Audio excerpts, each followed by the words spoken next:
So much to talk about. To discuss this highly charged issue, let's bring in our panel. Joining us from Cleveland, Ohio, Jessie Hill is an associate dean and law professor at Case Western Reserve University. Jessie helped file a legal challenge to Ohio's abortion ban on behalf of the American Civil Liberties Union. Cindy Pearson is with me here in our Washington studio. She's executive director of the National Women's Health Network. Kayla Roberts joins us from Jackson, Mississippi. She's co-founder of the Mississippi Reproductive Freedom Fund. And joining us from Atlanta, Georgia is Joshua Edmonds. He's executive director of the Georgia Life Alliance. Thanks for all of you for being here. Jessie, let me begin with you. Ohio, where you are, is one of the states that has passed tough abortion laws. What is behind this? Why are we seeing this now? Well, it seems like this spate of anti-abortion legislation and abortion bans was motivated by the replacement of Justice Anthony Kennedy on the U.S. Supreme Court with Justice Brett Kavanaugh, which happened this past fall. So Justice Kennedy has always been a moderate and a reliable vote to uphold sort of the core right recognized by Roe v. Wade. And when he left the court and was replaced by the much more conservative Brett Kavanaugh, I think the anti-abortion activists sort of felt that the time was ripe to mount a full frontal challenge to Roe v. Wade and try to ultimately get it overturned in the Supreme Court. What about the legal challenges in lower courts? Is there a possibility some of these laws that are being challenged may never even make it to the Supreme Court? That's right. So in the lower courts, they are extremely likely to be struck down. So I don't expect any of these laws to actually go into effect in the short term. None of them are currently in effect. They've either not gone into effect yet, or they've been challenged and blocked by courts already. And I think that will continue. And then it becomes a question if the states and the anti-abortion states continue to press the cases up to the U.S. Supreme Court, whether the court will hear the case. And the Supreme Court does not have to hear any particular case. It gets to pick and choose. And so there's a good chance that the U.S. Supreme Court just will not decide to hear one of these challenges this time around. As Speaker of the House, Democrat Nancy Pelosi says Republicans are basically looking for a fight at the Supreme Court. Take a listen to what she had to say. I don't want to be a fearmonger, but I do believe that they're trying to go on a path that will totally dismantle Roe v. Wade, and we have to be vigilant and express our concerns on this legislatively and at the grassroots level. Cindy, let me turn to you. From Alabama to Missouri, it's clear these laws are really being used as a vehicle to challenge Roe versus Wade. But how concerned are you that Roe versus Wade will actually and eventually be overturned because of these laws? Well, we are concerned because of what the impact would be. Even if the chances are very, very slim that the Supreme Court will agree to take one of these cases and will reverse its earlier decisions, the consequences are grave. When a person knows that they need an abortion at that time, if they're denied that abortion, the consequences to their health are significant. This is the person who's alive and in the world now who can face severe complications with the end of the pregnancy, more likely to live in poverty, which has its own health risks, more likely to remain entrapped in an abusive relationship. These are very grave outcomes that would be the consequence, and that's what makes us worried. Kayla, let me bring you into the conversation. You have a personal story to share with us, and I know coming here today, it took a lot of courage for you to share your story.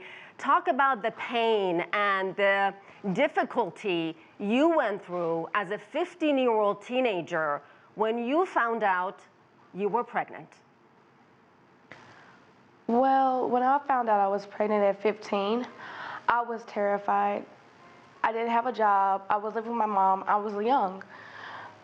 And going through I'm already mentally ill. I have anxiety. I have all types of stuff. And knowing that somebody's telling me what to do with my body makes me upset.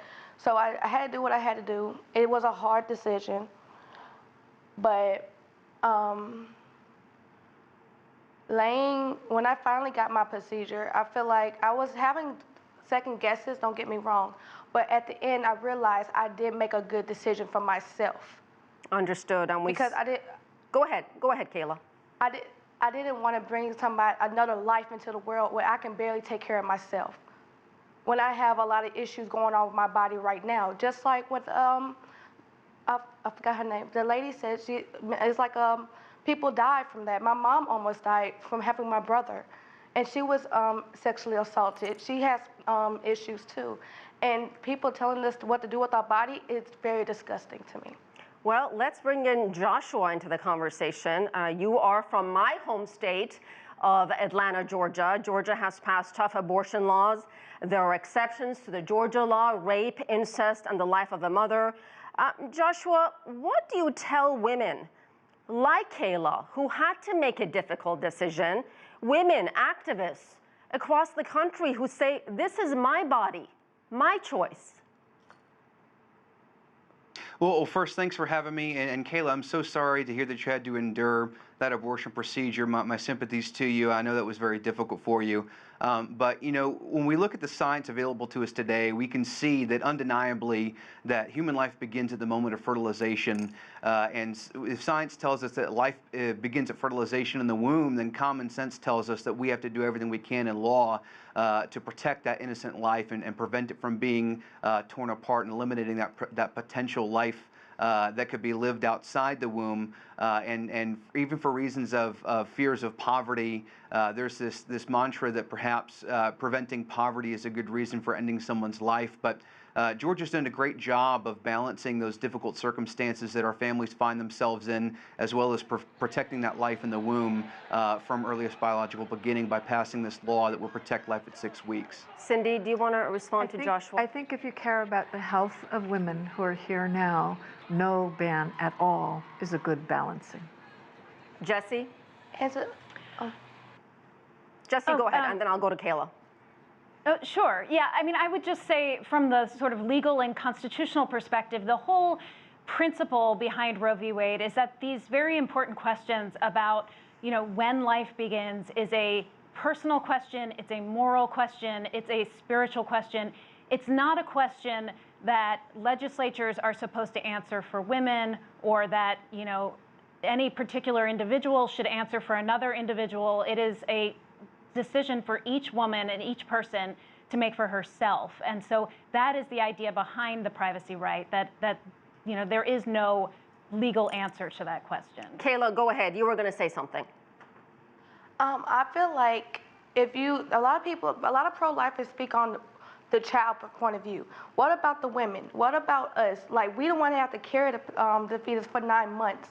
We can die from that. And what's the point of having a child here, and the mother's not there to raise it? Joshua, in terms of prosecution in some of these states that have passed these tough laws, for example, in Alabama, women who get abortions or have miscarriage could face criminal charges in Georgia. In Alabama, I believe that it's the doctor who performs the abortion could go to jail up to 99 years. In Georgia, the women who go through the procedure could actually be criminally penalized. Going to jail for something that has to do with your own personal choices about your own body, is that taking it too far? Well, actually, the Georgia law does not criminalize a woman for a miscarriage or for herself performing an abortion or having an abortion even after 6 weeks. There's been a deliberate misinformation campaign by opponents of the bill to spread that lie. But Georgia's law does not criminalize women. From what I understand, it's up to the district attorney of each county to decide whether they want to make this a criminal case and bring charges against a woman who underwent an abortion procedure. That's not accurate. Our current law in Georgia protects women from being prosecuted for an abortion or for miscarriage. We have longstanding jurisprudence from 1998 to even protect women in Georgia. And our law here in Georgia actually provides language to protect the miscarriage, the crisis of miscarriage and the pain of miscarriage for being drawn into the abortion debate at all. So that's not accurate. Women would not be prosecuted in Georgia. However, any doctor who does violate our law and kill a child after 6 weeks in the womb would indeed be prosecuted by any DA who sought to uphold the state's laws. Jessie, and then Cindy. Joshua talks about killing a child in the womb. Let me begin with you, Cindy. Yeah, I think we just need to remember that there is a live human being who has good decision-making ability for herself, and we need to respect that. And we also need to avoid assuming that the minute a woman is pregnant, that she loses her civil rights. Okay. Let me go to Jessie before we move on to something else. Jessie, go ahead. You wanted to respond. Well, I just want to point out the sort of logical fallacy that's exactly behind these laws here is that, on the one hand, Joshua is saying that, a life is a life from the moment of fertilization. And so, it seems to have an equal moral status to, that of the woman, right? But at the same time, a lot of the folks behind these laws don't want to see women being prosecuted, or they want to make exceptions for certain circumstances. But if it's a life from fertilization forward and they really think that it should be protected in that way, then it honestly doesn't make logical sense that there would ever be exceptions or that they could accept the woman from prosecution. So I've never really understood how that can work. These abortions across the United States, abortion laws, I should say, is certainly getting the attention of the United Nations, countries around the world, the UN Office for Human Rights, even went as far as issuing a warning about the dangers of these anti-abortion laws. Take a listen. We are very concerned that several U.S. states have passed laws severely restricting access to safe abortions for women, including by imposing criminal penalties on the women themselves and on abortion service providers. Experience and evidence has shown that complete bans on abortion do not reduce the number of abortions. In fact, they drive them underground, jeopardizing the life, the health, and the safety of the women concerned. Joshua, in Atlanta, Georgia, do you believe these laws are actually going to get rid of abortions? Well, whether or not it gets rid of abortion is up to whether or not abortion providers choose to violate the law by still performing criminal abortions on children with beating hearts in the womb. But whether or not a practice continues underground and illegally has never stopped us from passing laws to protect human beings before. And I'm concerned about that kind of argument being a slippery slope to undo protective laws against sexual assault and murder and homicide in our state. So our lawmakers, our citizens don't ascribe to that kind of logic, and that's why they supported this kind of legislation that protects life at 6 weeks. Cindy, you're shaking your head. Yeah, I'm shaking my head because Roe versus Wade was passed as a result of years of consciousness raising and education about the need to protect the health, as Joshua points out, protect the health of living beings, in this case women, by decriminalizing and making safe a common procedure. And I agree with the international spokeswoman that abortion doesn't go away because the laws change. And Joshua's trying to put that on the doctors. It's on the women. Let me move on to U.S. President Trump, whose position, shall we say, has shifted through the years. In 1996, in an interview with NBC, he said he supported abortion rights.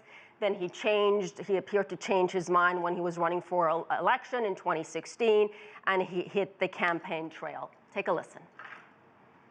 I am strongly for choice, and yet I hate the concept of abortion. But you would not ban it? No. Or ban partial birth abortion? No. I'm pro-life. Ronald Reagan was pro-life, with the exceptions, okay? Life of the mother, as you know, rape, incest. So with the three exceptions. And then over the weekend, the president tweeted that he's strongly pro-life with three exceptions: rape, incest, and protecting the life of the mother. The same position, he said, taken by Ronald Reagan. Joshua, why have we seen this shift? Well, I think that as you look at how medical science has advanced, especially since the Roe decision in 1973, we have a very clear picture of what happens at the moment of fertilization. Human life undeniably begins at fertilization. I'm talking Every about credible Trump's medical position. scientist. I couldn't speak to the president's rationale.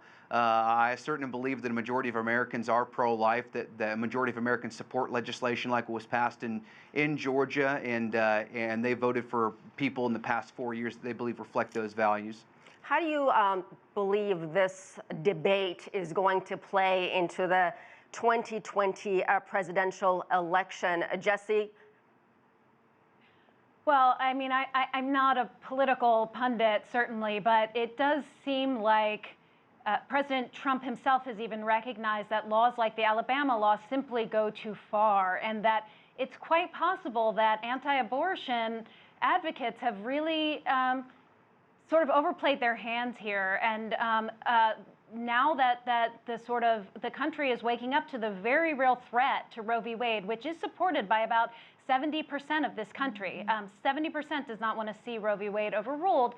I think it could have some sort of unintended consequences for the folks who have been pushing these abortion bans. Cindy? I agree. I think that everybody knows somebody who's had an abortion. Everybody loves somebody who's had an abortion. And when this is driven into the public debate, as it has been in the last few weeks, it motivates people who, out of their caring, want to stop these laws from going into effect. Kayla, what would you want to tell people young people like yourself, who may one day find themselves in the same agonizing position? Young girls who find themselves, what in the world am I going to do? What is the right decision for me? What is the wrong decision for me? And who's going to guide me along the way? Who's going to stand behind me? Who's going to hold my hand? What would you tell these young people? That, honey, you will always have somebody behind you. I thought the same thing. But then when I joined You Testify, I found a whole bunch of group of people that understood where I was coming from. And if you feel like your choice is right and you feel like you need to have an abortion because whatever reason, it's your reason. It's nobody else. You don't have to explain nothing to nobody. It's your reason. And you always gonna have somebody behind you. Jessie, according to a global poll, which you might find interesting, the U.S. position is actually more anti-abortion than other developed countries. Does that surprise you? You know, yes and no, I guess. There is an interesting set of politics at work here. There is a lot of political clout on the religious right now. There are states like mine that are heavily gerrymandered in their legislatures, even though the population is somewhat moderate. The legislature is significantly more conservative than the population. So there are a lot of different factors at work that might be the reason behind that difference, I guess. Cindy, how do you think people around the world are looking at this? Oh, I think some of them think we're just plain nuts to this being a political football. And I'll point out that the countries where abortion is more accepted, it's less common, because those countries also accept contraception and sex ed. And when you have sex ed, good healthcare services, good childcare services, good contraceptive services, social supports for parents, you don't need as many abortions. Many of these laws, like the ones we were talking about in Alabama, we mentioned this earlier, how doctors could face up to 99 years behind bars, more than rapists face in many cases. What message is that sending? Are we protecting rapists over women and girls? And Jessie, let me go to you, and then Kayla. Yeah, I think it sends a real message about how much those women's lives and bodily integrity is valued as compared to those of their attackers. And I think it sends a really sort of stigmatizing message to women who often have a very hard time in the first place getting anyone to believe them or to get a prosecution of their rapists. So it is a deeply ironic set of circumstances. Kayla? As a person that has been sexually assaulted, it is hard. And I feel like it's hard for Mississippi to have somebody to talk to, even JPD, even somebody to believe you, just like she said. And if they just going through the 6-week ban, if I was pregnant in 6 weeks, you saying I have to keep this rapist baby. So, yeah, that's all I have to say. Joshua, in Alabama, all 25 votes cast in favor of the state's abortion bill was from white men. And my final question to you all would be, should men have the right to pass laws that impact women's health and reproductive rights? Joshua, you go first. Well, that's an astute observation. The Roe decision was actually also ruled on by a majority white men. And so if the premise that white men shouldn't be making decisions that impact women's health, and that means that we should perhaps undo the Roe decision, then I think that maybe it's a worthwhile conversation. But I don't think that the demographic of the people who pass laws to protect human beings should be brought into question when we're talking about a child in the womb with a beating heart who needs to be protected under law. Wow. Okay, Cindy. We welcome men into the conversation and recognize and value the many men who are fabulous supporters of women's health. And we should add, there are a lot of women activists who are actually anti-abortion activists. Right. So it's really the policy, not the person who's supporting the policy. Much as my feminist ire wants to, demand equal representation for women in the Alabama legislature, it's the policy, not the people who are voting the policy. Jessie. Well, I think that was well said, and I don't have much to add except to say that, I think it's interesting because every time this discussion comes up around the rape and incest exception or the lack of a rape and incest exception, the only person I ever hear defending that specifically and vocally in public is a man. I don't think I've ever heard a woman explicitly, try to defend that. And very quickly, last question to all of you with a yes or no. Do you believe Roe versus Wade will eventually be overturned? Cindy, yes or no? I know. No. We're running out of time. No. Jessie, yes or no? Yes. Yes. Kayla? Yes. Joshua? Yes. All right. On that note, we will leave it there. We're going to wrap up our discussion. And before we close out the show, we have some exciting news to announce. This week, The Heat launched its own podcast. You can listen to it through Apple Podcasts, Google Podcasts, Stitcher, and Spotify. The podcast will cover similar stories from around the world that we do here on the program, but we'll get a little bit more personal and candid with our guests as well as our correspondents. So if you're on the go, whether on the train, driving to work, or just out for a run, please give us a listen and make sure to subscribe, search CGTN, and you'll see the Heat podcast. Thanks everyone for watching. I'm Asiye Namdar in Washington.